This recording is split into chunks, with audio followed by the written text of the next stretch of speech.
Hi everyone, my name is Vincent Chong. I'm from Property Hub Sabah. I'm the head of investment civil properties from my company. Hi, I'm Yo. I'm from Legacy Real Estate. Hi everyone, I'm Philomena from PropNext Malaysia. I'm the agency leader for KK. And my friend here is PJ from IQI Rating KK. I'm the team leader in Sabah.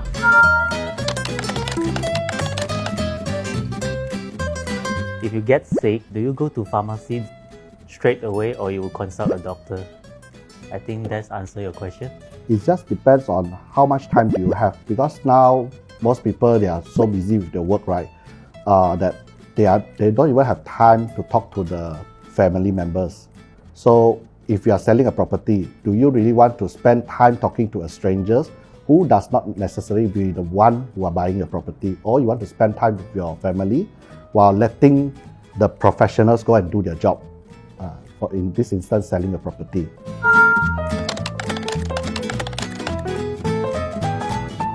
When you engage an agent, right, it's like you're looking for a partner.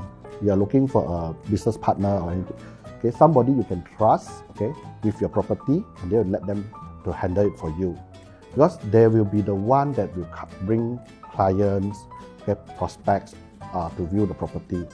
The owner have this thinking that the agent might scam him, then might as well don't hire him at all.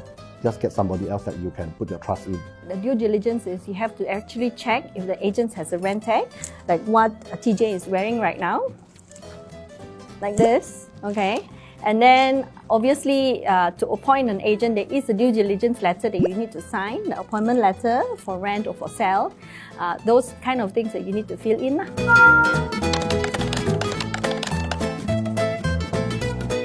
A good agent should be able to furnish you the information that you require.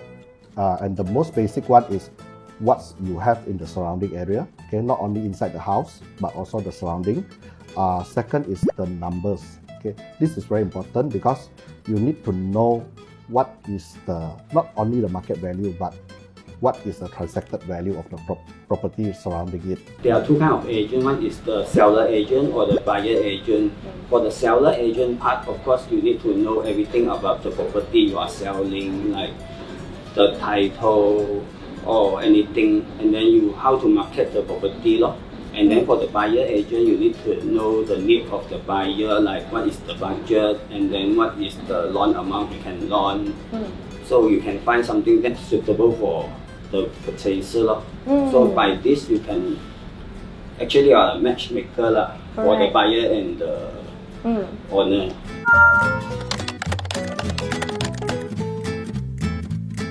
We talk about buying first. Okay? You need to know whether you're buying for on use or you're buying for investment. Okay? A lot of people neglect these questions because they thought it's the same. But it will be different, because when you talk about on use, we talk about feeling, how we feel about the property. Are we going to love the place, the surrounding area, or are we going to, the kids, will they be able to stay here? Okay, is it safe? Is it somewhere that that area is very friendly?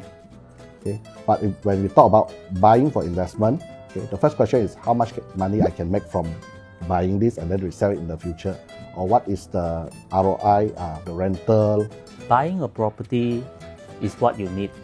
Sometimes you can buy a very small unit because just two of you, newlywed, you just need a 1 bedroom, maximum another 1+1, a study room.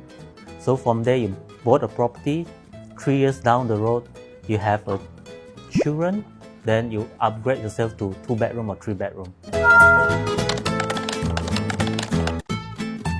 It's a bit hard sell if I say now is the time to buy, but to me now is the time to buy because even or sub-sell or new project, because now is a hard time, so developer give whatever they can give the best promotion now, and then the new project you only completed in 2 years or 3 years time. After that, the time they completed is, I think it should be recovered already.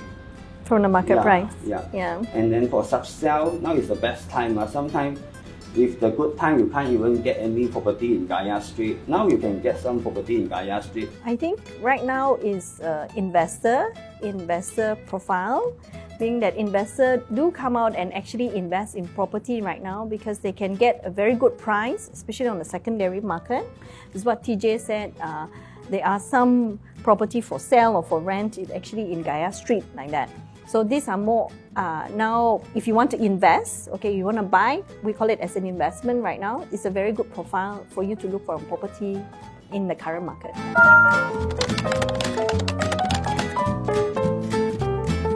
Wear a spec, wear a tie. You have to join a proper agency. Before you engage any agents or negotiator, please look at their company background. The company licensed agency is really important before you engage a person. Secondly, you have to interview the agents. Everything you say, you must deliver. You don't over-promise or under-promise, under-deliver, like that kind of thing. So everything you say, you must do it. If not, you better don't promise anything to the client.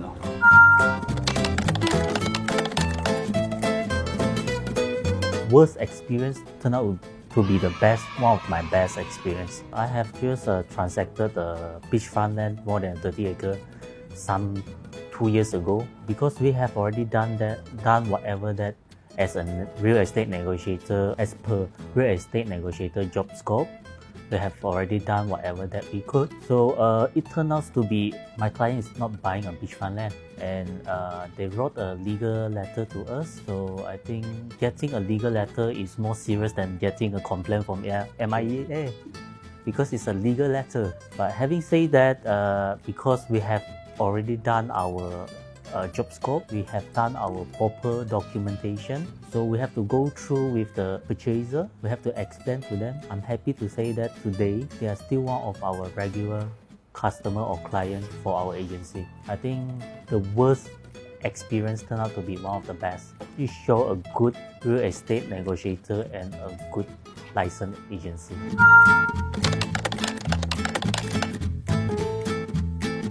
For new project, everyone is talking about Airbnb or shoebox. Why? I was in KL, I think I was working in KL for 4 years since 2014. I always say that, sorry to say that, Sabah always 2 steps behind Klang Valley. So in fact, 4-5 years ago, the developer are launching those shoebox unit. They are predicting the next trend will be Airbnb unit. Okay, just like what Vincent just asked, we need a crystal ball to know the trends. No, we don't actually. Now in KK, I think the hottest topic will be Airbnb, commercial properties. I won't say it's a good or bad because it's up to individual. Okay, everybody have the reason why they want to buy. But before you get into it, right, I actually hopes that get to know the difference between a residential property and a commercial properties.